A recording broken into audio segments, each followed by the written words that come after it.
Bapa di dalam surga, persiapkanlah hati kami untuk mendengarkan firman-Mu.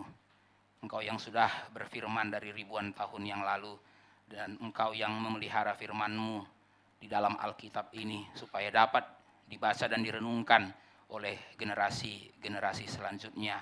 Kiranya Engkau juga yang mencerahkan pikiran kami supaya kami dapat mendengar Engkau berbicara dan juga melihat keindahan kebenaran-Mu. Kami menyerahkan diri kami yang duduk untuk mendengar. Kami juga menyerahkan hamba-Mu yang berdiri mewakili-Mu untuk berbicara.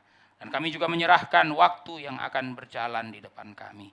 Supaya pemberitaan firman-Mu pada siang hari ini tidak berlangsung dengan sia-sia dan berlalu begitu saja. Kami menyerahkan hati kami yang bagaikan tanah kering, karena kami merindukan firman-Mu menyegarkan, firman-Mu bagaikan air yang membasahi, supaya kami menerima kekuatan yang baru untuk kembali berperang di dalam dunia di mana Engkau menempatkan kami. Kami berdoa menyerahkan firman Tuhan yang akan disampaikan pada pagi hari ini. Dalam nama Tuhan Yesus kami berdoa. Amin. Mari kita bersama-sama membuka firman Tuhan dari Kolose 1 ayat 13 sampai 14.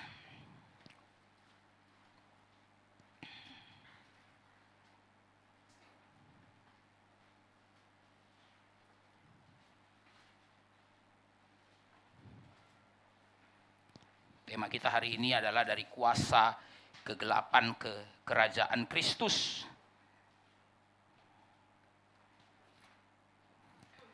Saya akan membacakan kedua ayat ini bagi saudara-saudara sekalian. Saudara-saudara mendengarkan bersama-sama dan memperhatikan dari Alkitab masing-masing. Ia telah melepaskan kita dari kuasa kegelapan dan memindahkan kita ke dalam kerajaan anaknya yang kekasih. Di dalam Dia kita memiliki penebusan kita, yaitu pengampunan dosa. Saya mengajak kita membacakan kedua ayat ini sekali lagi bersama-sama. 2, 3, ya. Ia telah melepaskan kita dari kuasa kegelapan dan memindahkan kita ke dalam kerajaan anaknya yang kekasih. Di dalam Dia kita memiliki penebusan kita, yaitu pengampunan dosa. Bagian ini memiliki latar belakang naratif. Latar belakang naratif dari bagian ini adalah cerita Keluaran. Saudara-saudara, latar belakang dari cerita Keluaran adalah perbudakan bangsa Israel di Mesir selama ratusan tahun. Saudara-saudara, bangsa Israel bukan berasal dari Mesir. Bangsa Israel itu berasal dari tanah Kanaan. Tetapi pada zaman Yusuf, mereka berpindah dari tanah Kanaan ke Mesir karena terjadi kelaparan di tanah Kanaan. Mereka pindah hanya 70 orang. Tetapi dalam waktu ratusan tahun, mereka bertambah banyak. Saudara-saudara dikasihi oleh Tuhan, ada sebagian, bahkan mungkin sebagian besar dari orang-orang Israel yang keluar dari Mesir sama sekali belum pernah melihat tanah Kanaan. Mereka tahu ada tanah Kanaan. Mereka tahu nenek moyang mereka dari tanah Kanaan, tapi mereka belum pernah melihat tanah Kanaan. Dari lahir mereka sudah di Mesir. Jadi saudara-saudara, Mesir itu sudah bagaikan rumah bagi mereka. Mereka bukan dari Mesir, tapi mereka sudah menganggap Mesir itu seperti rumah mereka. Tapi ironisnya, sekalipun mereka menganggap Mesir seperti rumah mereka, tapi Mesir memperlakukan mereka sebagai budak. Saudara-saudara dikasihi oleh Tuhan, mereka bukan orang Mesir. Tapi karena dari lahir sudah di Mesir, mereka berpikir Mesir adalah rumah. Tapi Mesir memperlakukan mereka sebagai budak. Saudara-saudara dikasihi oleh Tuhan, kemudian Tuhan mengutus Musa untuk membebaskan bangsa Israel. Musa membawa mereka keluar. Tapi saudara perhatikan di dalam cerita Keluaran, Musa bukan hanya membawa mereka keluar. Tuhan tidak menyuruh mereka, atau Tuhan tidak menyuruh Musa hanya untuk membawa mereka keluar. Tuhan menyuruh Musa membawa mereka keluar untuk membawa mereka masuk. Saudara perhatikan dua kata, keluar dan masuk. Mereka Saudara-saudara, Tuhan mengutus Musa untuk membawa mereka keluar dari Mesir dan membawa mereka masuk ke tanah perjanjian. Nah, saudara-saudara dikasihi oleh Tuhan, cerita keluaran inilah yang digunakan oleh Paulus di dalam Kolose 1 ayat 13 sampai 14. Saudara-saudara, mari kita perhatikan dua kata yang digunakan Paulus pada ayat 13, saudara-saudara. Saudara-saudara, di dalam ayat 13, Paulus menggunakan kata melepaskan dan memindahkan. Saya ulangi sekali lagi, saudara-saudara. Pada ayat yang ke-13, Paulus menggunakan kata melepaskan dan memindahkan. Nah, saudara-saudara, kata melepaskan dan memindahkan ini mengingatkan kita pada cerita Keluaran. Saudara-saudara, di dalam cerita Keluaran, Musa melepaskan.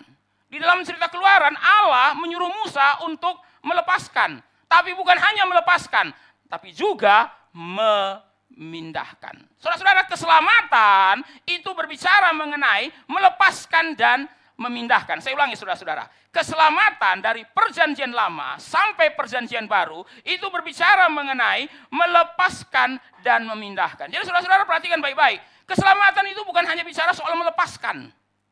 Memang di dalam keselamatan ada aspek melepaskan. Tapi keselamatan tidak berhenti hanya dengan melepaskan. Keselamatan itu berbicara juga tentang memindahkan. Maka saudara perhatikan ayat 13, Paulus berkata, Allah telah melepaskan kita dari dan memindahkan kita ke dalam. Memindahkan kita ke dalam, melepaskan kita dari, memindahkan kita ke dalam. Kalau saudara-saudara tarik ini ke dalam kisah Keluaran, saudara-saudara dikasihi oleh Tuhan, Allah melepaskan bangsa Israel dari tangan Firaun dan memindahkan mereka ke tanah perjanjian. Jadi saudara-saudara dikasihi oleh Tuhan, pekerjaan keselamatan, pekerjaan Allah dalam keselamatan tidak hanya melepaskan. Pekerjaan Allah dalam keselamatan juga memindahkan, dari melepaskan sampai memindahkan. Tapi saudara-saudara dikasihi oleh Tuhan, di sini Paulus memperluas lagi keselamatan di perjanjian lama. Kalau perjanjian lama hanya soal lepas dari Mesir, maka saudara-saudara dalam perjanjian baru keselamatan itu soal lepas dari apa? Mari kita mulai, saudara-saudara. Saudara dikasihi oleh Tuhan, dilepaskan dari apa? Dilepaskan dari kuasa kegelapan. Poin yang kedua, dipindahkan kemana? Kalau dalam perjanjian lama, dipindahkan ke tanah Kanaan. Tapi dalam perjanjian baru, dipindahkan ke kerajaan anaknya. Dan yang ketiga, bagaimana memindahkannya? Saudara-saudara dikasihi oleh Tuhan, pada ayat 14, nanti kita akan lihat, saudara-saudara. Bagaimana Allah memindahkan? Maka saudara perhatikan, dari ayat 13 dan ayat 14, kita akan merenungkan tiga hal. Yang pertama, dilepaskan dari apa? Dipindahkan kemana? Dan bagaimana memindahkannya? Saudara-saudara dikasihi oleh Tuhan, kita akan lihat satu demi satu, saudara-saudara. Mari kita mulai dari yang pertama. Dilepaskan dari apa? Saudara-saudara dikasihi oleh Tuhan, ayat 13 mengatakan dari kuasa kegelapan. Sudah gelap berkuasa lagi. Saudara-saudara, itu menggambarkan sebuah keadaan yang tidak menyenangkan, saudara dikasihi oleh Tuhan. Ya, saudara-saudara, kita kalau ditanya, kita dilepaskan dari apa? Dari dosa. Tentu saja tidak salah, saudara-saudara. Memang kita dilepaskan dari dosa. Tapi saudara-saudara, di sini Paulus menggambarkan kepada kita ngerinya dosa itu seperti apa. Ya, saudara-saudara, ya.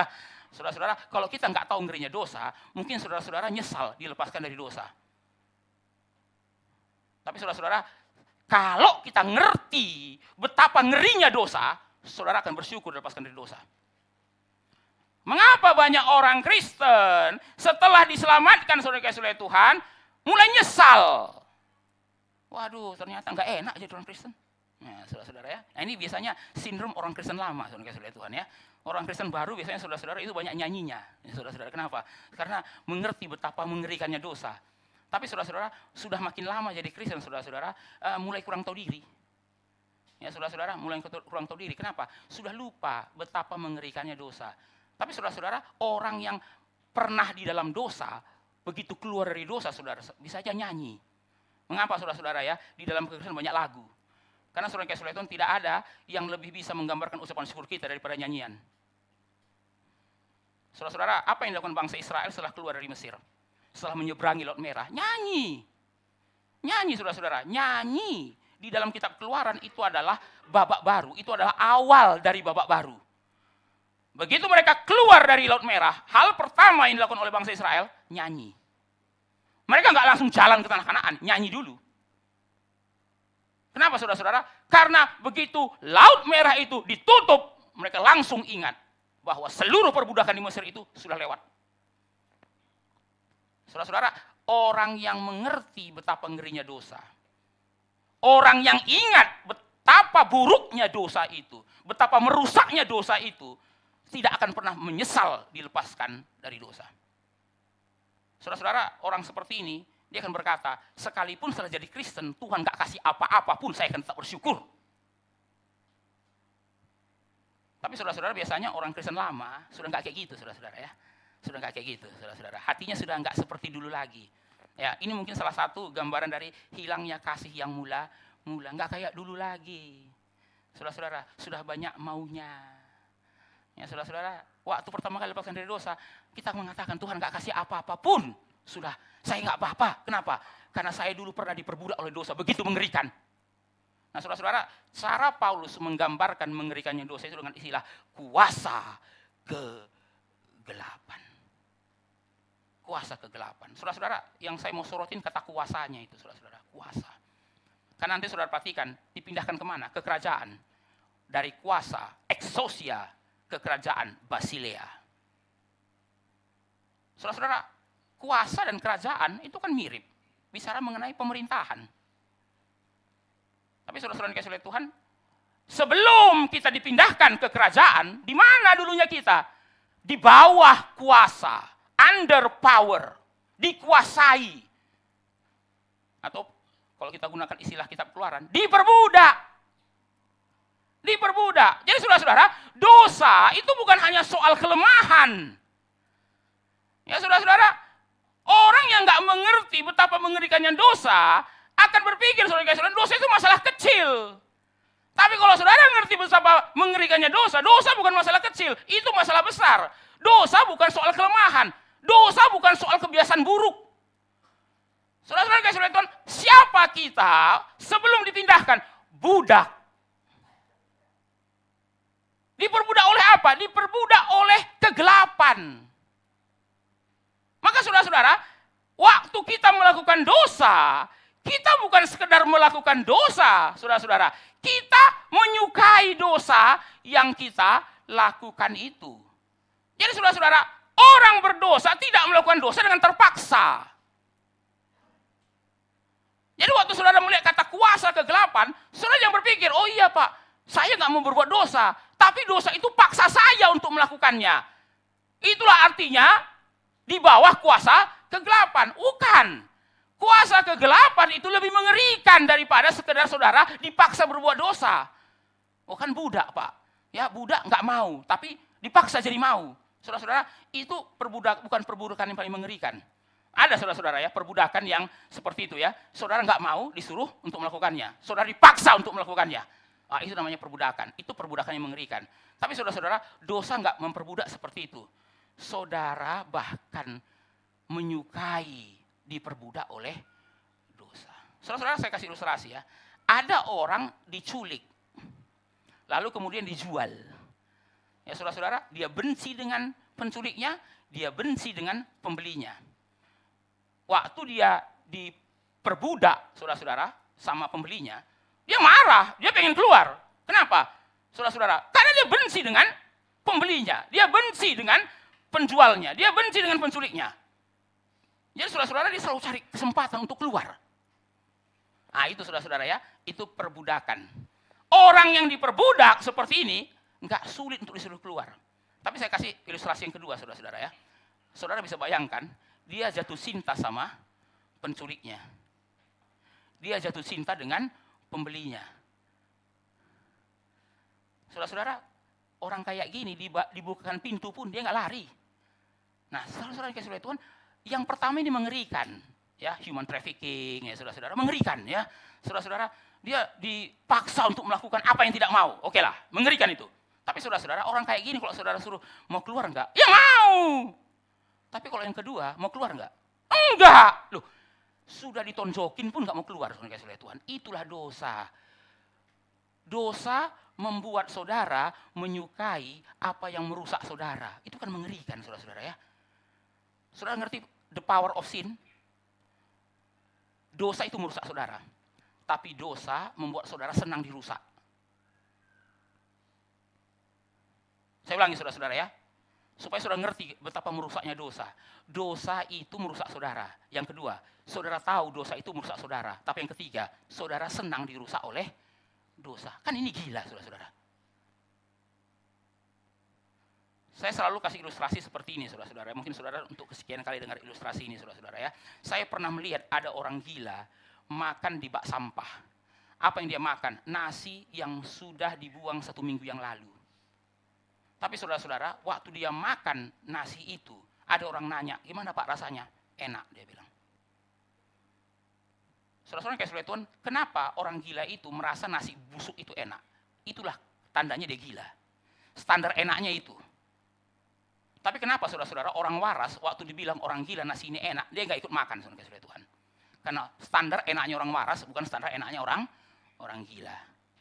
Kalau sampai pun saudara-saudara orang yang nanya, gimana Pak rasanya? Enak, ikutan dong Pak. Saudara-saudara. Yang nanya ini pun orang gila, saudara Tuhan. Tapi karena yang nanya ini orang waras, walaupun orang gila itu bilang enak, dia nggak makan nasi itu. Kenapa? Standar enaknya orang waras bukan standar enaknya orang gila. Nah saudara-saudara, orang gila itu makan nasi itu dengan lahap. Dia bilang nasi basi itu enak. Tapi saya tanya saudara-saudara, apakah nasi itu tidak akan bikin dia mencret? Tetap mencret. Loh, kenapa tetap bilang enak? Nah saudara perhatikan baik-baik saudara-saudara ya. Nasi itu banyak bakterinya. Nasi itu bikin dia mencret. Nasi itu akan bikin dia diare. Tapi kalau ditanya gimana rasanya? Enak. Jadi saudara perhatikan baik-baik. Ya, kita bisa merasa sesuatu itu enak walaupun sesuatu itu merusak. The power of sin. Jadi kalau saudara tanya, kenapa ya Pak orang itu keep doing the same sin? Karena dia nggak tahu. Bukan. Saudara-saudara, saudara yang berpikir ya orang itu kenapa terus melakukan dosa? Oh karena dia nggak tahu Pak dosa itu akan merusak dia. Tahu. Tapi hebatnya dosa, sekalipun saudara tahu itu merusak, you loving it. Kamu menyukainya. Wih, seperti gimana ya cara dosa itu bekerja? Saya tahu itu merusak, tapi saya tetap menyukainya. Wah saudara-saudara, dosa itu benar-benar sudah format hati saudara loh. Dia format ulang hati saudara. Walaupun saudara tahu itu merusak, saudara tetap menyukainya. Saudara-saudara, saya pernah dengar sebuah berita ya, seorang perempuan yang sangat sayang sama pacarnya. Tapi saudara-saudara, laki-laki ini toksik. Jadi saudara-saudara, perempuan ini sudah ditonjokin oleh Tuhan. Ya, itu wajah itu sudah tidak ada wilayah yang tidak kena tonjok, saudara-saudara. Semua lebam. Nah, saudara-saudara kasih oleh Tuhan, kemudian sahabat dari perempuan ini, sahabat-sahabat dari perempuan ini coba selamatkan dia dari laki-laki itu, saudara-saudara ya. Nah, saudara kasih oleh Tuhan, mereka akhirnya sembunyikan perempuan ini. Ya kan belum jadi istri, saudara-saudara ya, masih jadi pacar. Dia sembunyikan perempuan ini. Nah, saudara-saudara, harusnya kan menurut manusia yang waras ya, saudara-saudara ya, kamu bersyukur dong. Kamu diselamatkan dari laki-laki toksik seperti itu. Nah, saudara kasih oleh lucunya apa? Perempuan ini sudah disembunyikan, dia bilang sama sahabat-sahabatnya, tolong dong bawa lembali aku ke pacarku tersebut. Loh, kamu emang enggak merasa pernah dipukulin? Iya sih. Ya, tapi kan namanya juga manusia tidak ada yang sempurna. Ya, tidak ada laki-laki yang sempurna. Semua ada kelemahannya. Dia bilang, lah ini semua wajah sudah hancur gini kok masih berpikir untuk kembali. Saudara-saudara yang kasih oleh Tuhan, wajah sudah lebam betul. Tapi hati perempuan ini sudah dikuasai oleh laki-laki tersebut. Apa perempuan ini nggak tahu? Kamu nggak merasa biru di wajahmu itu sakit? Sakit sih. Oh, saya pikir geli loh. Itu kan sudah hancur semua. Lo kok masih mau balik? Hatinya, saudara bisa bayangkan ya. Laki-laki itu sudah hancurkan dia, tapi dia masih jatuh cinta sama laki-laki itu. Dosa sudah merusak, tapi dosa bikin saudara cinta dengan dosa itu. Saudara-saudara, itu yang mabuk-mabukan itu, saudara kasih oleh Tuhan, emang dia nggak tahu bahayanya alkohol. Kenapa minum alkohol sampai mabuk? Oh, saya nggak tahu. Ternyata alkohol akan merusak liver. Saudara-saudara, kayaknya pengetahuan begini sudah umum ya, saudara-saudara. Semua orang juga tahu alkohol itu akan merusak liver. Tapi saudara yang dikasihi oleh Tuhan, coba tanya ya, berapa banyak orang yang livernya sudah rusak karena alkohol pun suruh stop. Enggak. Ada sih yang stop, saudara dikasihi oleh Tuhan. Kenapa? Sudah di ambang kuburan, saudara dikasihi oleh Tuhan ya.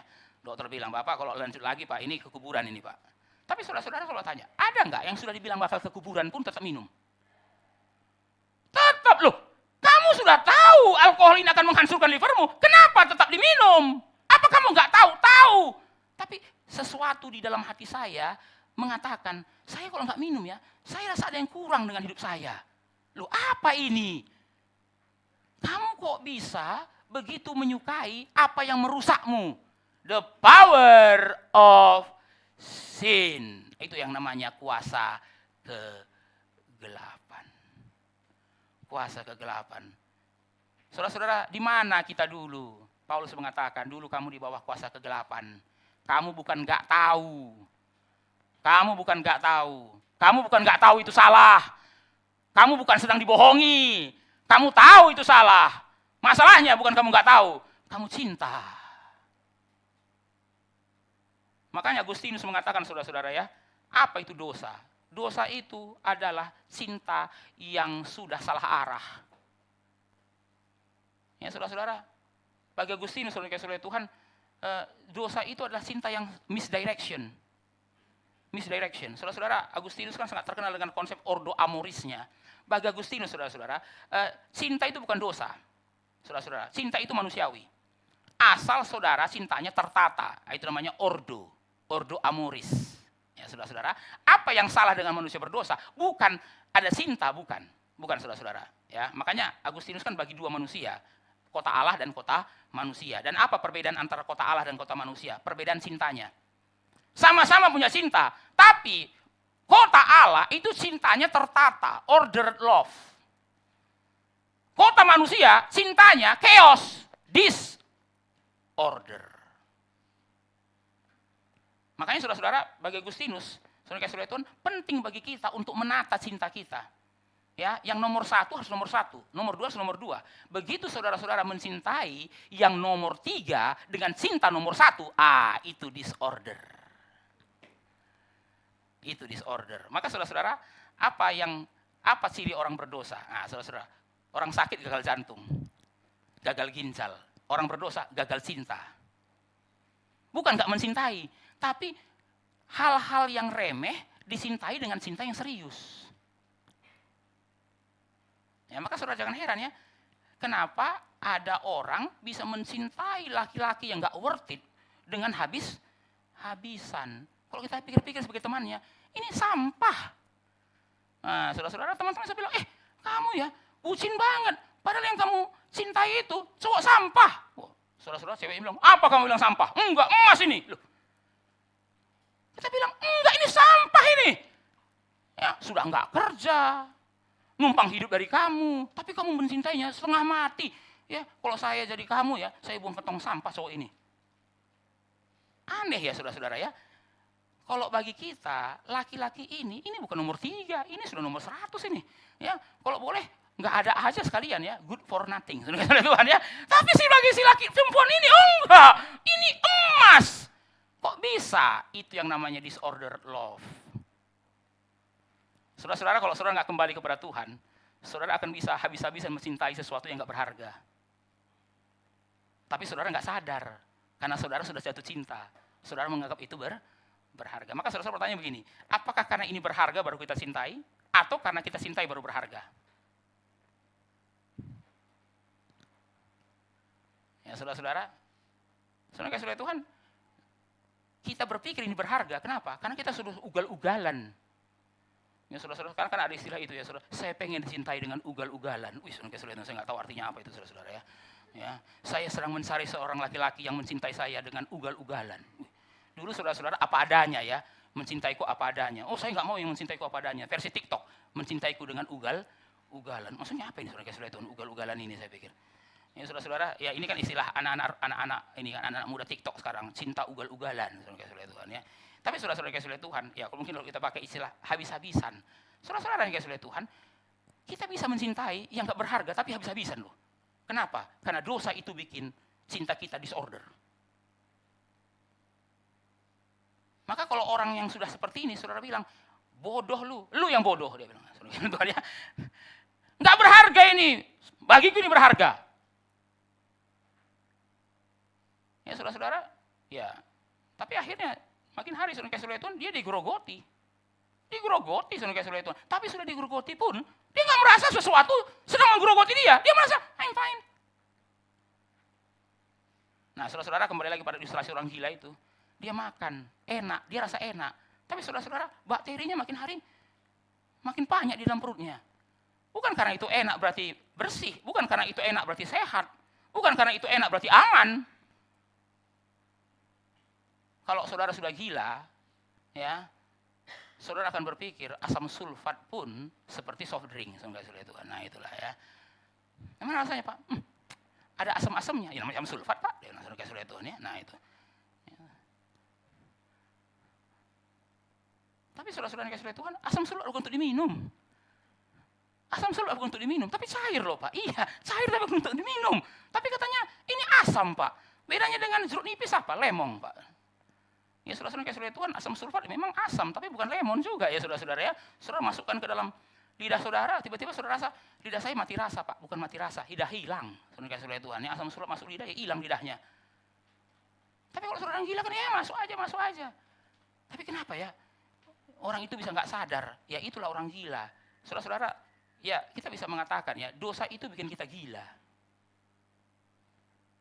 Bikin kita gila. Madness. Tapi saudara tidak merasa saudara gila. The power of sin. Ayo sekarang saya tanya saudara-saudara. Saudara kalau disuruh lari dari dosa, mau lari nggak? Enggak. Kalau nunggu saudara lari dari dosa, saudara nggak akan lari dari dosa.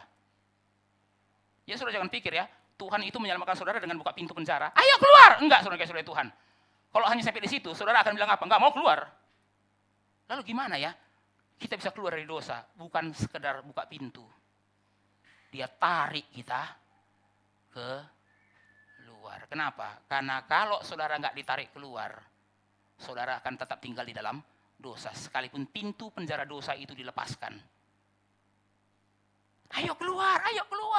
Kami datang menyelamatkanmu. Orang tuamu sudah kangen samamu. Mereka terus mencarimu sejak kamu diculik. Enggak. Ini rumah saya. Loh. Ini rumah saya. Ngapain kamu suruh saya keluar? Loh, kamu enggak sadar kamu sudah diculik selama 5 tahun? Enggak.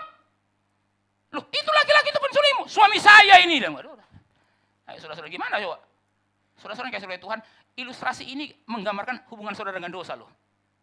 Kalau Tuhan hanya buka pintu, ayo keluar. Udah capek dalam dosa, siapa bilang capek? Enak. Saudara-saudara, ngerinya dosa itu. Ngeri. Kalau bukan Tuhan yang turun, tarik saudara keluar. Tidak tunggu saudara mau keluar, dia tarik saudara keluar. Saudara nggak akan keluar sampai hari ini. Itulah arti dari dia telah melepaskan kita. Nah, saudara perhatikan siapa yang aktif di situ, bukan saudara.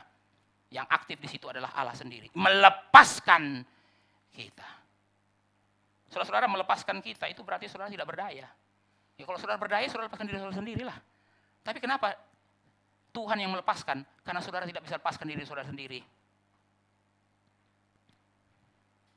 Itulah ngerinya dosa itu. Saudara bahkan tidak bisa melepaskan diri saudara sendiri. Bukan hanya nggak bisa, saudara bahkan nggak pengen melepaskan diri saudara. Saudara senang di dalam dosa itu. Saudara-saudara saya pernah melihat ya, seekor babi, saudara kasih oleh Tuhan. Ya. Makanya saya mengerti saudara kasih oleh Tuhan. Memang babi itu babi saudara kasih oleh Tuhan ya. Saudara-saudara menyebalkan. Ya saudara-saudara, tapi babi ini saudara kasih oleh Tuhan baru dimandikan. Baru saudara kasih oleh Tuhan baru dimandikan sama pemiliknya, baru ada kubangan. Lari deh kubangan itu saudara-saudara. Baru kita pikir dia kejeblos. Tidak, saudara kasih oleh Tuhan. Dia bukan kejeblos, menjebloskan diri. Wah, berguling-guling di kubangan itu saudara kasih oleh Tuhan. Nah, saudara-saudara sebagai orang luar, saya pikir, kasihan sekali babi ini ya. Kok kotor begini? Lalu saudara-saudara kasih oleh Tuhan, saya lihat pemiliknya datang. Dia tarik keluar babi itu, saudara-saudara. Tapi saya pikir, kok saudara kasih Tuhan, kok sulit banget narik keluar. Ternyata saudara-saudara, babi itu tidak mau keluar dengan rela dari kubangan itu. Jadi pemiliknya setengah mati loh. Loh, ini sudah kotor, sudah bau. Harusnya kamu bersyukur dong kalau ada yang menarik kamu. Ternyata enggak, saudara-saudara. Dia malah tanda petik kesal dengan pemiliknya. Mungkin dia pikir, saudara-saudara, gue lagi enak-enak guling-guling di sini, kamu tarik-tarik saya. Wah, saudara-saudara, ini pemiliknya tarik, saudara kasih Tuhan, baru pemiliknya bawa tempat agak jauh, baru semprot lagi, saudara kasih Tuhan, pakai jet spray. Saudara-saudara semprot sampai bersih, saudara kasih Tuhan, enggak lama, lari lagi ke kubangan. Babi memang babi ini, saudara. Saudara-saudara, waduh ini. Ayo saudara-saudara, jadi sekarang, ayo gimana melepaskan dia dari kubangan ini?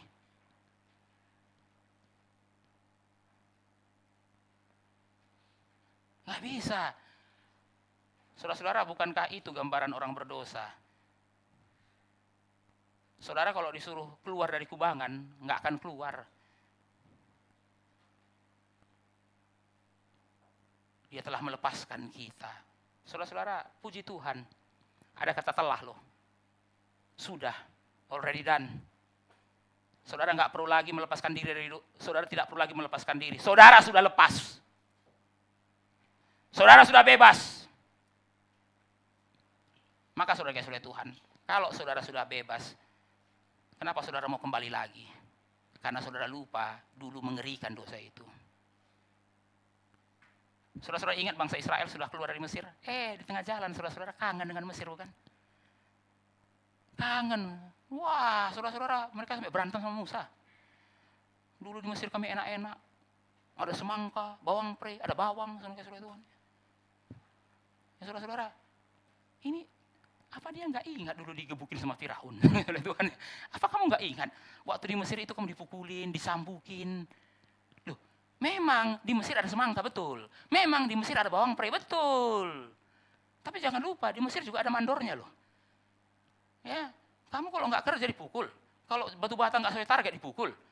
Kamu sudah dibebaskan dari itu. Baru jalan beberapa waktu sudah ngomong sama Musa. Dulu kami di Mesir ya, makan enak daging di depan kami pakai kuali, ada semangka, ada bawang pre.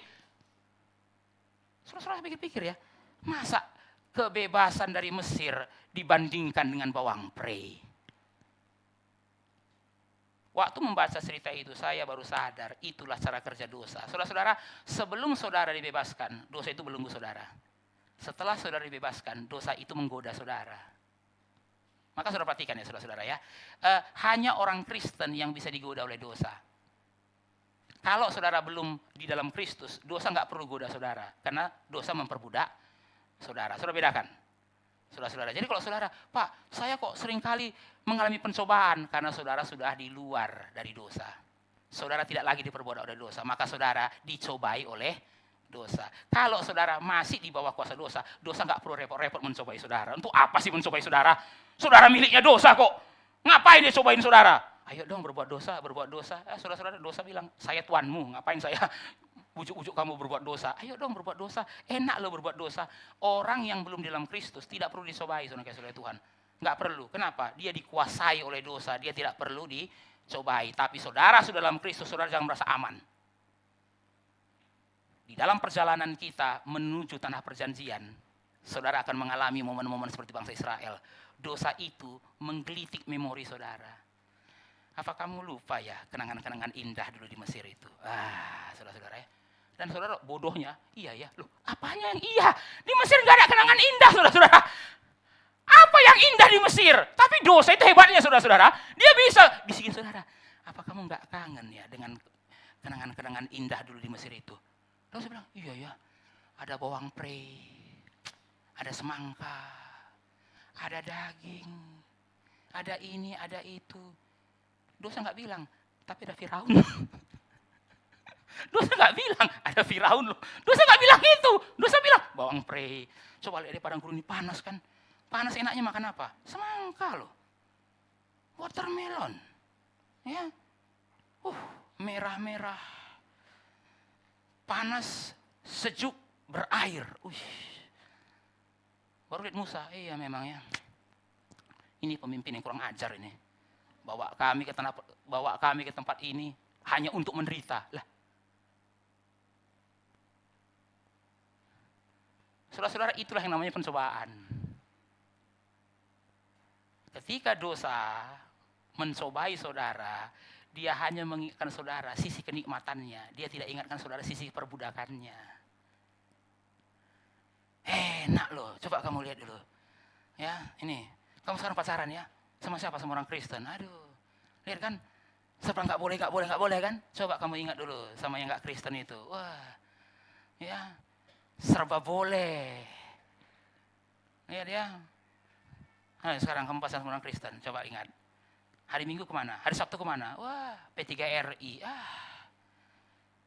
Persekutuan Pemuda. Coba kamu ingat dulu, waktu kamu masih pacaran dengan yang nggak Kristen itu. Nggak ada itu P3RI, nggak ada itu. Ya, nggak ada tempat yang gelap-gelap. Nah, ya, bahkan kalau kamu pun nggak berani ngajak dia ke tempat gelap, dia ngajak kamu, dia bilang, wah, sekarang kalau kamu sama yang Kristen, ya kan? Enggak, jangan ya, kita harus jaga ya. Kamu nggak kangen sama yang nggak Kristen dulu? Ya saudara-saudara, di situ kita merasa tiba-tiba, iya ya, setelah jadi Kristen kok nggak enak ya. Banyak bayar harganya. Dulu waktu dalam dosa nggak bayar apapun. Saudara-saudara, dosa itu pintar, nggak bayar apapun dulu kan, semuanya oke-oke aja kan, feel free, carefree. Sekarang, aduh, sedikit-sedikit ingat kata pendeta, ya, jangan sia-siakan masa mudamu. Hidupmu cuma satu kali, jangan disia-siakan. Coba yang dulu, justru YOLO, you only live once, ya kan? Maka tabrak sana, tabrak sini, ya. Coba lihat ya, kamu gak kangen dengan hidup seperti yang dulu? Iya ya, kok sekarang hidup saya lebih membosankan ya. Tapi saudara-saudara Tuhan, waktu seperti itu saudara ingat, dulu di Mesir, kejam. Saudara sebenarnya gak bebas. Saudara diperbudak kok. Saudara dihancurkan, tapi saudara senang waktu dihancurkan. Saudara digerogoti, tapi saudara menikmati waktu digerogoti. Kejamnya dosa itu dia gak pernah ingatkan. Yang saudara selalu diingatkan betapa membosankannya jadi orang Kristen. Saudara-saudara yang kasih Tuhan, mari kita lihat pertanyaan yang kedua. Dipindahkan kemana? Nah, perhatikan saudara-saudara. Ke dalam kerajaan. Saudara-saudara, saudara jangan hanya tanya, yang saya tinggalkan apa? Tuhan suruh saya tinggalkan apa? Tinggalkan dosa. Tapi saudara juga tanya, Tuhan bawa saya kemana? Ke dalam kerajaan. Ke dalam kerajaan.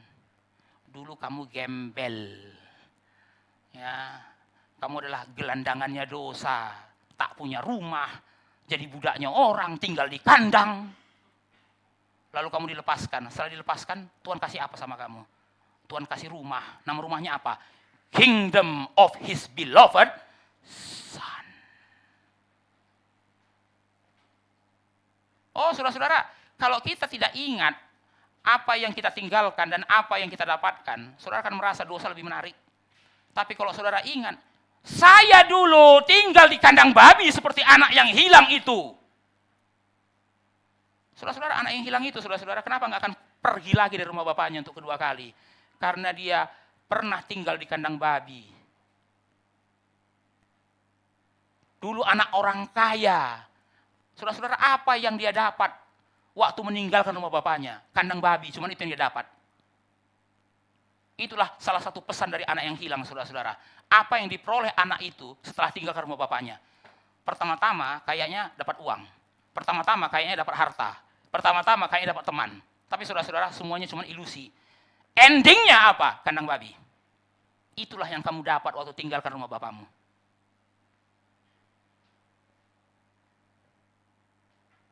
Tapi waktu kamu kembali kepada bapak, apa yang kamu dapat?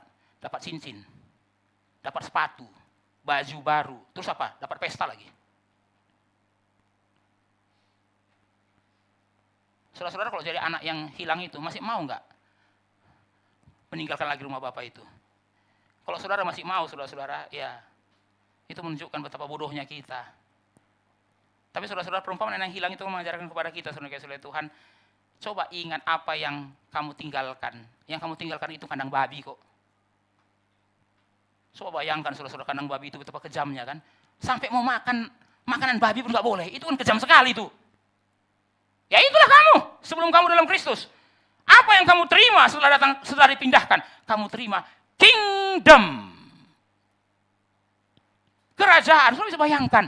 Dari kandang babi dapat kerajaan. Dari gembel jadi anak. Ya saudara-saudara, para penafsir mengatakan, mengapa ya Paulus menggunakan istilah kerajaan anaknya. Dan kerajaan anaknya yang kekasih. His beloved son. The kingdom of his beloved son. Nah saudara-saudara, banyak penafsir mengatakan saudara-saudara, istilah the kingdom of his beloved son, kerajaan anaknya yang kekasih, itu berbicara mengenai status saudara sebagai anak. Siapa saudara tadinya? Bukan anak. Siapa saudara tadinya? Gembel. Tapi apa yang saudara-saudara terima saudara datang pada Kristus? Saudara bukan cuma dibebaskan, tapi saudara juga diangkat menjadi anak. Saudara ingat baik-baik, saudara-saudara. Anak tunggal Allah itu siapa? Yesus. Tapi di dalam Kristus, saudara juga jadi anak. Saudara bisa bayangkan, status yang tadinya hanya untuk Kristus, sekarang jadi untuk saudara juga.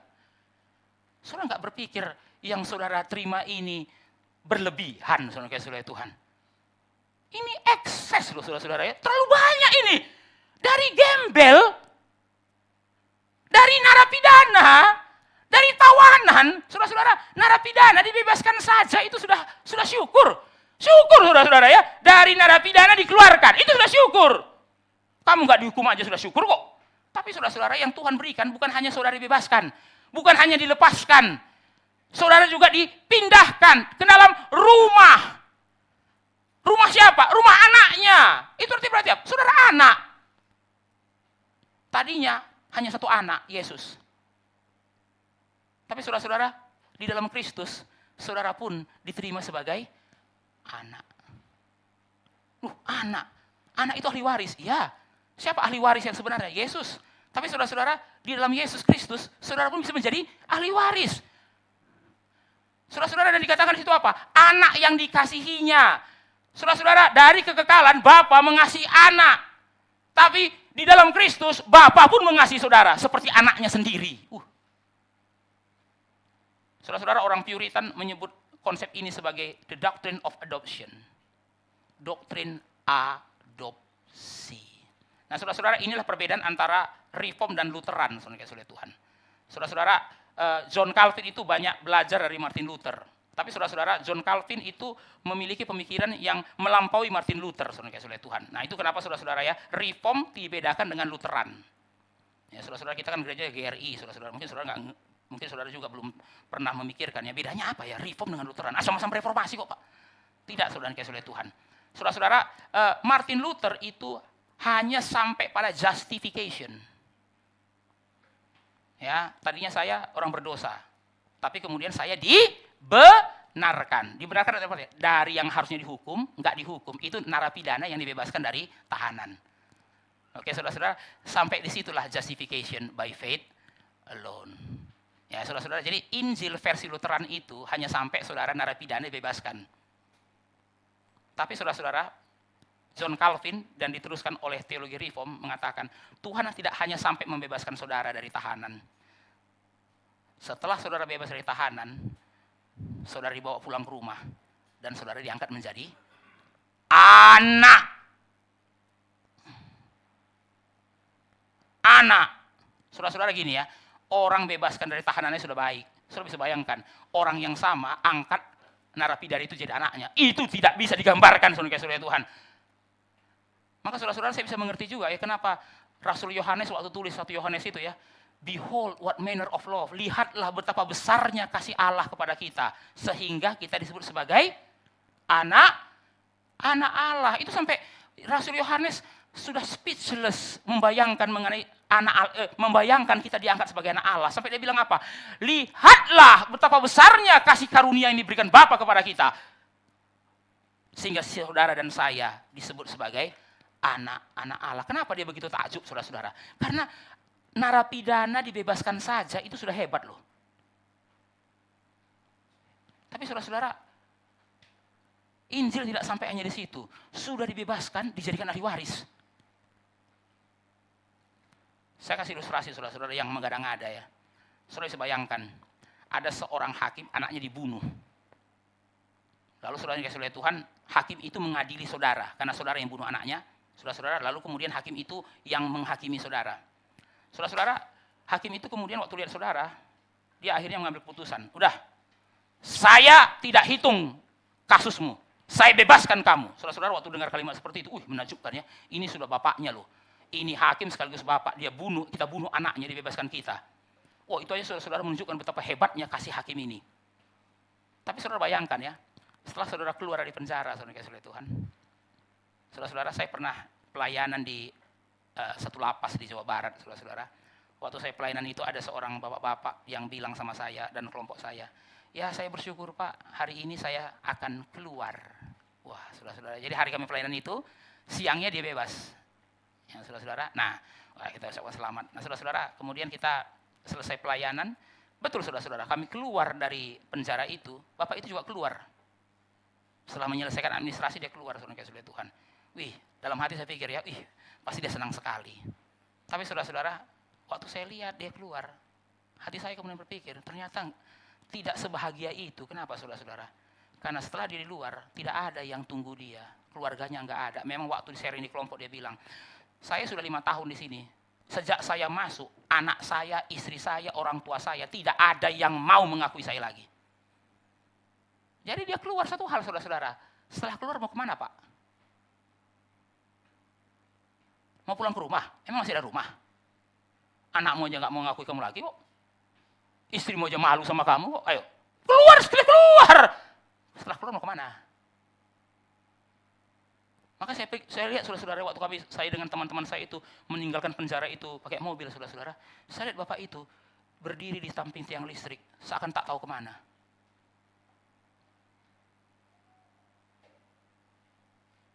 Itulah gambaran kalau hanya justification.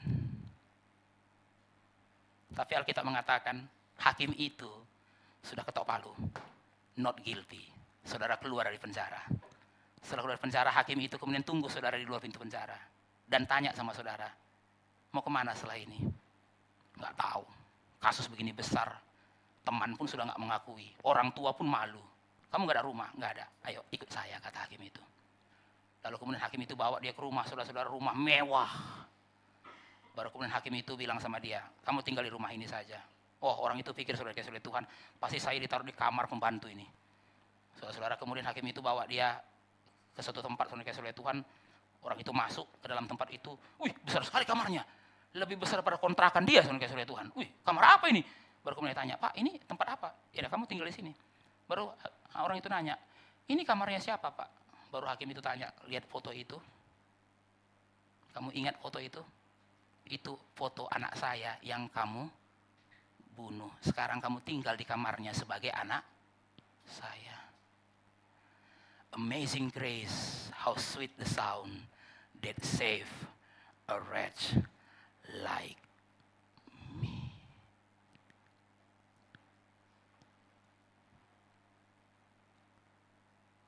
Tadinya siapa?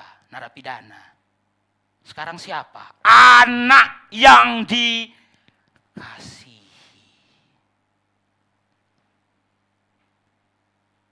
Dipindahkan saudara-saudara.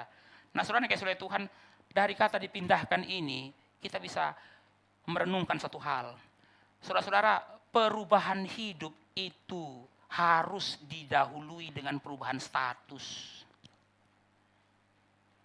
Saya ulangi saudara-saudara, Injil mengajarkan perubahan hidup dimulai dari perubahan status, bukan terbalik. Perubahan status dimulai dari perubahan hidup. Saudara-saudara, apakah orang Kristen tidak perlu berubah? Perlu. Kalau saudara tidak berubah, itu Injil murahan. Tapi saudara-saudara, apa yang membedakan Injil dari agama? Injil mulai dari perubahan status. Saudara dipindahkan dulu, baru hidup saudara berubah. Bukan berubah dulu, baru saudara dipindahkan. Tuhan tidak tunggu saudara berubah, baru silahkan masuk ke dalam kerajaanku. Tidak, Tuhan pindahkan saudara dulu, baru saudara mengalami perubahan. Tapi saudara-saudara kalau kita perhatikan ya, seringkali kekristenan malah terjerumus ke dalam agama-agama. Ya kalau saudara-saudara perhatikan, saudara-saudara banyak gereja hari ini khotbahnya mengenai moral terus. Ya jangan begini. Saya nggak mengatakan khotbah moral itu isinya salah. Tapi saudara-saudara banyak khotbah moral itu paradigmanya salah. Berubah dulu baru Tuhan terima. Berubah dulu baru Tuhan pindahkan. Alkitab bilang tidak. Tuhan pindahkan dulu baru kamu berubah. Karena kalau tunggu kamu berubah dulu baru dipindahkan, nggak akan berubah. Saudara-saudara kasih Tuhan, ya kita sendiri melihat ya, perpindahan kewarganegaraan itu akan mengubah gaya hidup kita. Saudara jangankan saudara-saudara ya, berpindah kewarganegaraan, berpindah negara saja saudara-saudara, cara hidup berubah, baru berpindah negara, belum berpindah kewarganegaraan. Paling gampang saudara kasih Tuhan ya, orang Indonesia kalau lagi masih di Indonesia, saudara-saudara, masih di wilayah Indonesia, itu lihat sampah, saudara itu nggak peduli. Lempar sana, lempar sini, lempar sana. Ada tempat sampah pun, saudara-saudara, seluruh dunia jadi tempat sampah. Saudara-saudara, ada negara itu ya, yang bilang begini, saya sengaja tidak bikin tempat sampah, kata pemerintahnya. Kenapa? Karena di mana ada tempat sampah, di situ orang buang sampah tidak pada tempatnya. Saudara ngerti, saudara-saudara, ini keranjang sampah, saudara Tuhan. Nanti sampahnya lebih banyak, bukan di keranjang sampahnya, di sekitar keranjang sampahnya. Baru dimarahin, loh kok taruh situ? Kan tempat sampah keranjangnya Pak. Ya tapi saudara perhatikan ya, sudah penuh pun saudara Tuhan tetap dilempar kan? Lempar ini sampahnya di mana-mana. Maka saudara-saudara ada negara hari ini bilang, justru supaya negara bersih, jangan bikin tempat sampah. Iya ada poinnya saudara Tuhan.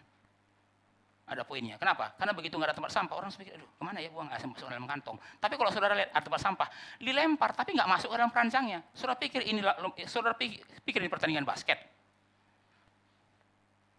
Gagal masuk, udahlah, bukan dimasukkan, ditinggalin. Tapi saudara perhatikan baik-baik ya, orang Indonesia saudara Tuhan begitu landing di Singapura, di Sangi saudara Tuhan, tiba-tiba berubah gaya hidupnya. Langsung takut dia. Begitu landing lagi di Jakarta, saudara-saudara, kumat. Pikir-pikir ya, ini orang-orang yang sama loh. Kenapa dia tidak bisa sebersih itu waktu di Indonesia? Kenapa begitu di Singapura, di Jepang, di Tokyo, bersih? Berarti bukan dia nggak bisa bersih. Bisa dia bersih. Tapi mengapa begitu landing di Jakarta, kebiasaan buang sampah sembarangan itu kumat? Itu baru pindah negara, saudara-saudara. Begitu landing di Narita, saudara-saudara itu langsung hati-hati. Jangan sembarangan, ya dendanya lumayan, saudara Tuhan ya. Nah, tapi begitu sampai di Indonesia, saudara-saudara, loh, kok bisa? Itu baru berubah tempat. Saudara perhatikan ya, perpindahan tempat saja bisa bikin saudara berubah gaya hidup. Apalagi pindah warga negara. Saudara-saudara, Albert Einstein itu aslinya warga negara Jerman. Tapi waktu zaman Hitler, dia rasa tidak aman lagi tinggal di Jerman, dia pindah ke Amerika. Nah, saudara-saudara kasih Tuhan, kecerdasan Albert Einstein itu ya sama aja, memang orang pintar kok. Mau di Amerika, mau di Jerman, ya sama-sama cerdas kok. Tapi saudara kasih Tuhan, selama di Jerman, dia nggak bisa mengekspresikan kecerdasan dengan bebas. Ngomong hati-hati, takut ditangkap. Ngomong hati-hati, takut ditangkap. Ngajar hati-hati, takut ditangkap. Kenapa saudara-saudara? Karena hari itu Jerman di bawah Hitler. Maka saudara-saudara tahun 1940 dia pindah ke Amerika. Bukan hanya pindah kewarganegaraan. Nah, saudara perhatikan. Pindah kewarganegaraan itu bukan cuma perubahan KTP, saudara-saudara ya. Begitu KTP-nya berubah jadi KTP Amerika, saudara-saudara, seluruh gaya hidupnya berubah. Bukan lagi gaya hidup Jerman, gaya hidup Amerika. Saudara-saudara, sia-sia kita suruh orang berubah gaya hidup kalau dia masih ada di bawah kuasa kegelapan. Sia-sia. Sia-sia saudara suruh burung berenang. Walaupun saudara sempulungin ke dalam air. Saya bukan mau berenang. Masuk ke dalam air. Enggak akan berenang saudara-saudara sepanjang dia masih jadi burung, belum jadi ikan. Sia-sia. Saudara-saudara menyuruh orang, berubah dong. Dia masih di bawah kuasa kegelapan. Dia bukan gak mau berubah, dia bahkan tidak mampu untuk berubah.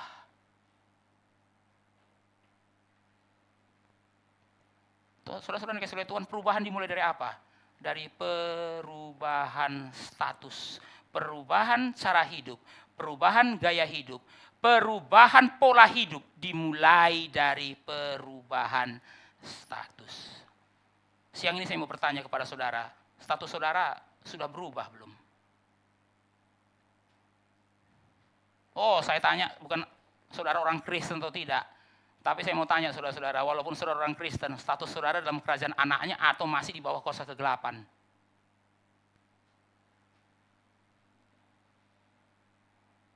Saudara-saudara, hari ini saya mau bertanya pada saudara, saudara masih betah di bawah kuasa kegelapan itu? Saudara nggak merasa itu mengerikan?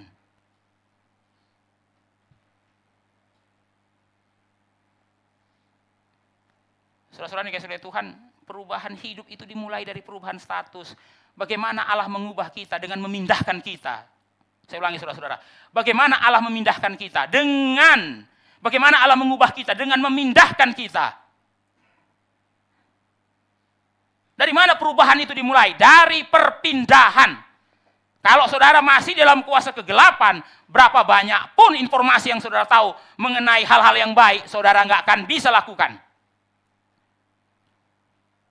Saudara hanya bisa melakukan firman Tuhan setelah saudara dipindahkan dari kuasa kegelapan ke dalam kerajaan anaknya itu.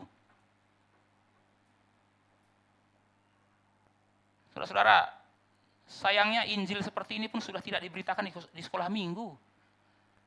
Ada lagunya saudara-saudara ya, anak sekolah minggu dengar-dengarlah, ya kan saudara-saudara bla bla bla bla. Saudara kasih Tuhan berapa?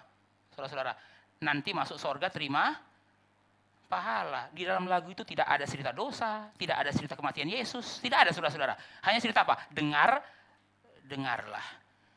Lama-lama anak sekolah minggu pikir apa? Oh, keselamatan itu datang dari apa? Mendengarkan guru sekolah minggu. Mendengarkan guru sekolah minggu. Suruh nyanyi. Ya, suruh aktivitas, suruh duduk. Jangan bikin ribut. Kenapa harus dengar? Karena nanti masuk surga terima pahala. Wah, saudara-saudara yang kasih oleh Tuhan, Injil mana itu? Nanti masuk surga terima pahala. Maka anak sekolahnya baik-baik, saudara kasih oleh Tuhan. Ya, saudara-saudara, bukan terima pahala, cuma terima star dari guru sekolah minggunya. Hari ini kamu berkelakuan baik. Ya, saudara-saudara ya. Ya, saya nggak mengatakan saudara-saudara memberikan star kepada anak sekolah minggu itu salah juga. Itu bagian dari pedagogi. Tapi jangan sampai anak sekolah minggu salah kaprah. Dia pikir dengan star, kan star sudah kasih Tuhan itu kan biasa dilakukan banyak di kelas sekolah minggu ya, anak yang baik ya, saudara-saudara. Oh minggu ini dapat, nanti tunggu akhir tahun. Nah, yang starnya paling banyak diberikan buku cerita bergambar oleh guru sekolah minggunya. Saya nggak mengatakan ini salah. Ya saudara-saudara, tentu saja saudara-saudara ada ruang untuk ini. Tapi saudara-saudara kalau salah paham, anak sekolah mikir apa? Dia pikir, kenapa saya bakal masuk surga? Star saya di kelas panjang. Ya, masa saya nggak masuk surga? Anak yang lain itu, aduh, ada starnya cuma 1, 2, 3. Aku ini starnya 15.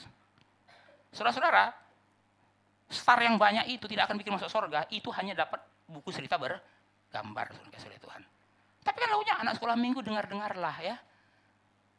Dengar-dengarlah, nanti masuk surga terima pahala lah. Ini kalau cuman dengar-dengar saja masuk surga, saudara-saudara, Yesus nggak perlu mati. Yesus nggak perlu mati, saudara-saudara. Maka saudara-saudara, kenapa Sal tahun ini bicara mengenai dosa? Karena anak pun perlu mengerti kedalaman dosa itu. How sinful they are. Oh, saya tanya saudara-saudara, ada nggak sih anak di daerah Manado ini nggak tahu dia orang berdosa? Ya, ada juga sih saudara-saudara ya. Saya pernah nanya sih, siapa di sini yang bukan orang berdosa? Angkat tangan deh saudara-saudara. Saudara-saudara lebih suci daripada saya pikir. Ya, saya pernah khotbah saudara-saudara. Dulu 10 tahun yang lalu di Sulawesi Utara ini, saya lupa daerah mana. Siapa di sini yang bukan orang berdosa? Angkat tangan dia. Kalau dia bukan berdosa, dia yang khotbah dong, saya pikir. Ya, saudara-saudara, nggak tahu lah kenapa dia angkat tangan, saudara-saudara. Saya nggak nanya juga apa yang buat dia berpikir dia bukan orang berdosa. Tapi saudara-saudara kebanyakan sih, siapa di sini orang berdosa? Angkat tangan. Angkat tangan, saudara-saudara. Ya, kebanyakan sih anak tahu dia orang berdosa. Tapi apakah mereka tahu sedalam apa dosa itu? Apakah mereka tahu semengerikan apa dosa itu? Ya Ya saudara-saudara, yang belum mendaftarkan anaknya belum terlambat untuk mendaftarkan hari ini saudara-saudara ya. Besok tanggal 6 dan 7 kita mengadakan sekolah Alkitab liburan. Kenapa saudara-saudara kita perlu menanamkan mengenai dosa? Karena kalau anak tidak mengerti dosa, mereka tidak mengerti betapa pentingnya Injil. Orang kalau nggak tahu sakit, dia nggak penting dokter. Ya, saudara-saudara, kenapa ada orang sudah sakit tidak pergi ke dokter? Ya, saudara-saudara, ini ada pertanyaannya. Pak, penyakit apa yang paling sulit disembuhkan? Ya, banyak. Kita bilang kan cancer ini sebagainya ya saudara-saudara ya. Nah, orang ini bilang sama saya, yang paling sulit disembuhkan adalah penyakit yang bikin orang sendiri nggak sadar sakit, dia bilang. Oh ya betul juga saudara-saudara Tuhan ya. Itu penyakit sudah parah itu, sampai orang yang sakit pun tidak rasa sakit. Maka saudara-saudara, kenapa nggak ke dokter? Gimana mau ke dokter? Dia sendiri nggak merasa sakit kok. Saudara-saudara dikasih oleh Tuhan, apa cirinya seorang anak? Saudara-saudara ya. Nah, saudara-saudara dikasih oleh Tuhan, ini harus kita renungkan baik-baik. Kalau kita anak, saudara-saudara, apa cirinya? Apa bedanya anak dengan budak? Anak melakukan sesuatu dari kasih. Budak melakukan sesuatu dari ketakutan. Saya ulangi saudara-saudara. Anak melakukan sesuatu dari kasihnya. Budak melakukan sesuatu dari ketakutannya. Nah saudara-saudara, sedihnya banyak orang Kristen kelihatan religius, tapi sorry saudara-saudara, itu hanya perbudakan. Kenapa kamu begini? Saya takut nanti diginiin. Kenapa kamu pelayanan? Saya takut nanti dikutuk sama Tuhan. Kenapa kamu ibadah hari Minggu? Saya takut. Kenapa? Takut. Kenapa kamu gereja? Saya takut diabsen sama ketua jemaat. Wah, itu parah lagi saudara-saudara. Dia bukan takut sama Tuhan, dia takut sama manusia.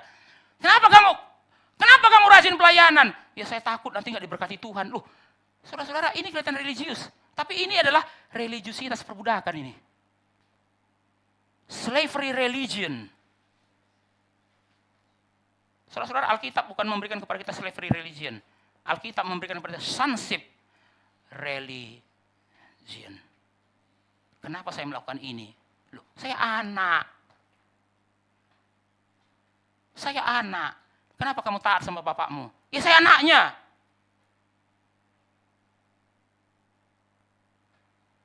Saudara-saudara yang kasih Tuhan, apakah saudara menanamkan spirit perbudakan kepada anak saudara? Oh dia taat saudara-saudara, tapi dia nggak merasa anak, dia merasa budak. Ya saudara-saudara, hati-hati ya, orang tua jangan bangga sama anak yang taat. Jangan-jangan anak saudara taat karena dia lupa dia anak. Ya saudara-saudara, ini kan kisah yang paling menyedihkan saudara-saudara. Anak kita pun lupa dia anak kita. Tapi taatnya minta ampun saudara-saudara ya. Taatnya minta ampun. Papa suruh ke kiri. Papa suruh ke kanan, ke kanan. Ya, papa suruh masuk fakultas kedokteran, masuk fakultas kedokteran. Tapi kenapa kamu melakukan semua ini? Ya, gimana Pak? Saya takut nanti berantem sama bapak saya. Lah, kamu ini anak atau budak ya? Ya, menurut akta kelahiran si anak Pak. Tapi kenapa dari tadi ngomongmu kayak budak ya? Ya di rumah saya begitu Pak. Nah, tapi dari perspektif orang tua, saya punya anak yang berhasil saya didik. Tidak pernah tidak taat. Apa kunci parentingnya Pak? Bikin anak selalu taat. Wah saudara-saudara, ternyata di balik ketaatan itu bukan anak, budak.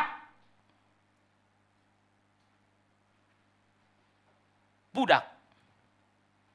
Maka saudara-saudara dikasih oleh Tuhan, ini perhatikan ya. Kalau anak saudara sudah remaja, pastikan saudara cukup pintar untuk menjawab semua argumennya. Kalau saudara belum punya anak remaja, ini belum menjadi masalah saudara.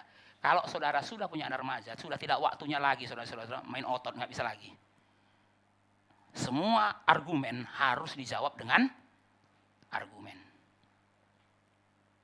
Karena kalau tidak, saudara akan menciptakan anak yang taat tapi budak.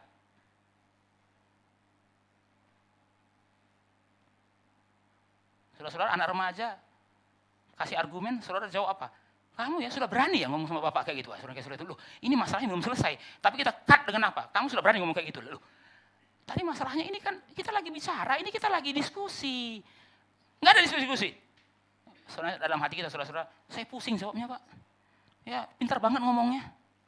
Saya nggak ada argumen lagi. Lah siapa suruh jadi orang tua goblok? Soalnya Tuhan gitu kan. Saudara-saudara orang tua itu harus pinter.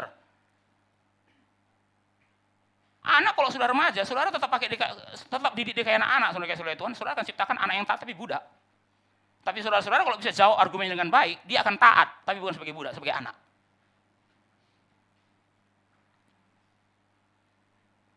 Saudara-saudara yang kasih Tuhan, mari kita lihat yang ketiga. Bagaimana dipindahkan? Bagaimana dipindahkan? Dilepaskan, dipindahkan. Bagaimana itu bisa terjadi? Kok bisa saya dilepaskan dan dipindahkan? Prosesnya bagaimana itu? Nah, saudara-saudara yang kasih Tuhan, kita perhatikan ayat 14. Ayat 14 saya bacakan untuk kita. Di dalam Dia kita memiliki penebusan kita, yaitu pengampunan dosa. Bagaimana Bapa memindahkan kita? Bagaimana Bapa melepaskan kita? Melalui Kristus. Melalui Kristus. Di dalam Dia kita memiliki penebusan kita. Nah, saya minta saudara perhatikan kata penebusan. Kata penebusan itu jarang kita gunakan, saudara-saudara ya. Kita gunakan, mungkin kita pernah dengar, tapi saudara-saudara di dalam percakapan sehari-hari kata penebusan itu jarang. Kita sering mendengar kata penebusan kalau ada orang menculik anak, saudara Tuhan, minta uang tebusan, saudara. Atau saudara-saudara lagi belanja, sering ditawarin tebus murah, saudara Tuhan. Ya. Atau saudara lagi ke Pegadaian, saudara Tuhan. Ya, saudara-saudara kalau Pegadaian, ngapain Pak? Mau nebus motor saya. Nah, saudara perhatikan baik-baik, saudara Tuhan. Kata penebusan itu adalah kata yang sering digunakan oleh masyarakat Romawi. Dan kata ini sering digunakan di pasar budak. Saudara-saudara, sebenarnya gambaran ini kita juga gunakan dalam kehidupan kita sekarang, tapi tidak sering seperti dulu lagi. Yaitu seperti saya katakan tadi dalam Pegadaian. Saudara-saudara ada motor. Saudara punya motor, tapi saudara butuh uang. Saudara pinjam, nggak ada orang mau minjamkan. Lalu saudara pikir, ya gimana dapat uang? Karena saya butuh uang. Lalu saudara-saudara kemudian bawa motor saudara, bawa surat-suratnya, bawa kuncinya ke Pegadaian. Baru saudara bilang sama petugas Pegadaiannya, saya mau menggadaikan motor saya. Ingat, menggadaikan bukan menjual. Ya kan? Saudara waktu membawa motor ke Pegadaian, saudara bukan jual motor saudara. Saudara nitip motor saudara. Itu namanya menggadaikan. Butuh berapa? Butuh sekian, ditaksir, oke, boleh. Tapi nanti, kalau kamu mau ambil lagi motor ini, kamu harus bayar sekian. Misalnya saudara-saudara ya, dari Pegadaian saudara dapatnya 5 juta. Saudara waktu balik kan nggak mungkin 5 juta saudara-saudara. Harus lebih. Nah, singkat cerita saudara-saudara, saudara sudah punya uang. Dan saudara-saudara pikir, aduh itu bukan motor sembarangan itu. Ya, itu ada nilai sejarahnya. Maka saudara-saudara nggak rela motor itu dari Pegadaian. Lalu saudara-saudara sudah punya uang misalnya 6 juta. Saudara pergi lagi ke Pegadaian itu. Lalu saudara ditanya sama petugasnya, mau ngapain Pak? Mau menebus motor saya. Saudara-saudara, kalau yang saudara masukkan itu motor bebek, saudara Tuhan, saudara tidak boleh tebus yang RX King, nggak boleh saudara Tuhan. Itu motornya orang. Ya, Pak, saya mau tebus yang itu, Pak, yang itu. Nggak bisa, yang kamu gadaikan yang ini kok. Nggak, Pak, itu lebih bagus kayaknya, Pak ya. Ya, itu lebih bagus, Pak. Itu Ninja, Pak. Lebih bagus. Ya ampun, kamu cuma bawa 6 juta mau tebusnya Ninja. Gimana ya ceritanya? Yang kamu gadaikan itu motor bebek. Yang kamu tebus motor bebek. Ya motor bebekmu juga gitu ya. Jangan motor orang lain yang kamu tebus. Perhatikan saudara-saudara ya. Menebus itu berarti mengasumsikan itu punya saudara. Tapi saudara-saudara, untuk bisa bawa motor itu keluar, 6 juta. Tuhan. Sebelum ada 6 juta, nggak boleh keluar itu motor. Ya, sebelum ada 6 juta, motor ini akan tetap disandera di dalam Pegadaian ini. Saudara-saudara yang dikasihi Tuhan, setelah Adam jatuh dalam dosa, kita ini semua disandera oleh dosa. Dikuasai oleh dosa. Kuasa kegelapan. Bagaimana kita bisa dibawa keluar? Ada bayarannya. There is a price. Ada bayarannya. Itulah namanya penebusan. Untuk mengeluarkan sesuatu harus ada uang yang dibayar. Harus ada harga yang dibayar. Itulah namanya penebusan. Nah, saudara-saudara, untuk membawa kita keluar, harganya siapa? Kristus. Itu di dalam Dia kita memperoleh penebusan kita. Di dalam Dia kita memiliki penebusan kita, yaitu pengampunan dosa. Nah, saudara-saudara, kata pengampunan dalam masyarakat Yunani, saudara-saudara, itu digunakan kalau saudara-saudara punya utang, lalu surat utang saudara dirobek. Ya saudara-saudara, nah mari kita perhatikan apa yang dikatakan Paulus di Kolose juga. Mari kita perhatikan bagaimana Yesus, bagaimana Bapa mengampuni kita saudara-saudara. Bagaimana Bapa melepaskan kita dan mengampuni kita. Perhatikan ayat yang 2 ayat 13. 2 ayat 14, 2 ayat 14. Saya bacakan ayat 13 tapi kalimat yang terakhir, nanti kita lanjut ayat 14. Saya bacakan 13, perhatikan kalimat yang terakhir. Sesudah ia mengampuni segala pelanggaran kita, ayat 14, 2, 3 ya. Dengan menghapuskan surat hutang yang oleh ketentuan-ketentuan hukum mendakwa dan mengancam kita. Dan itu ditiadakannya dengan memakukannya pada kayu salib, surat utang. Surat utang itu ditiadakan. Bagaimana ditiadakannya?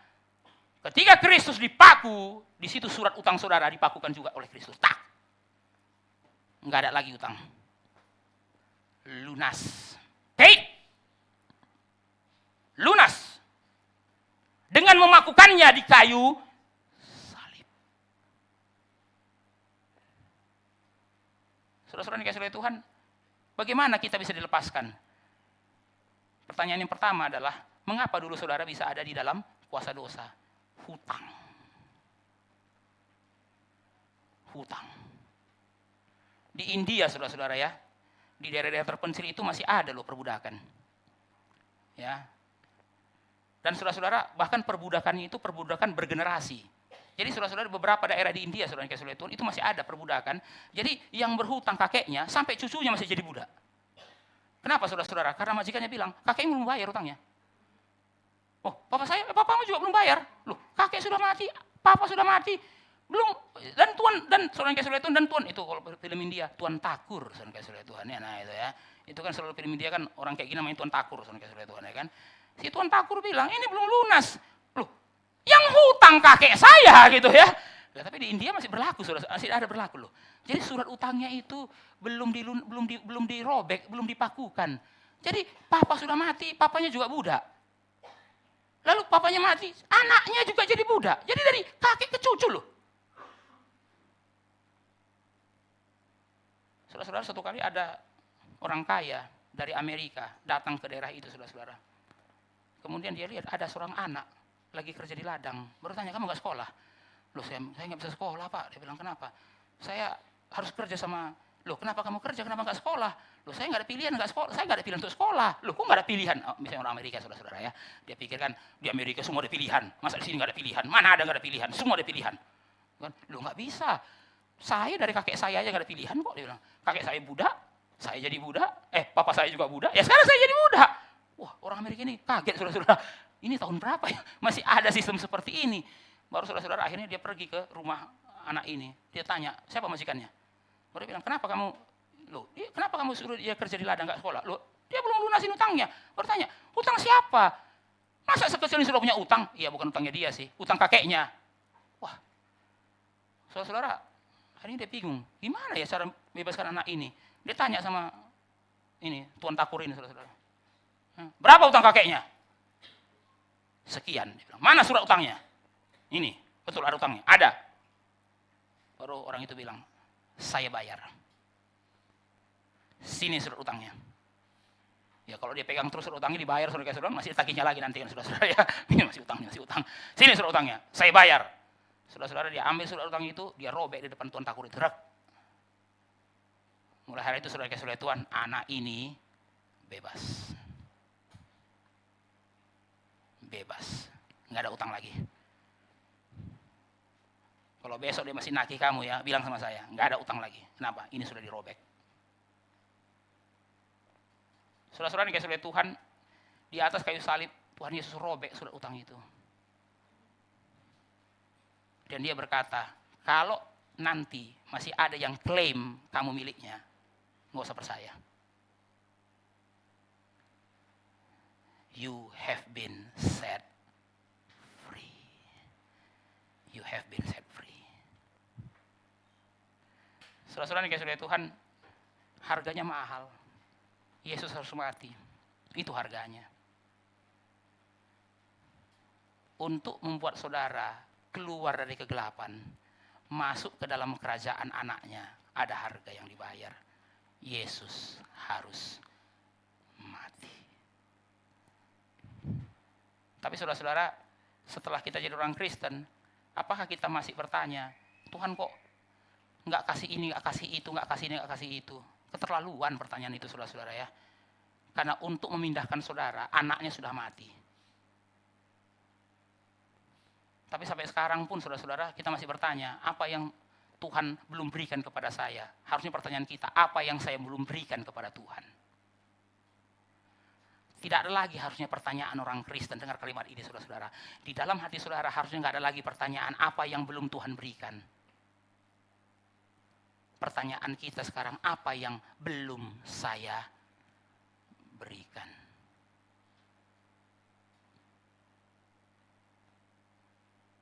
Karena seandainya pun Tuhan tidak kasih apapun lagi, yang dia berikan itu is more than enough. Anaknya. Yang dia berikan itu kerajaan anaknya. Yang dia berikan itu status baru. Kalaupun Tuhan gak kasih yang lain, yang dia sudah berikan is more than enough. Tapi saya mau tanya, yang saudara sudah berikan,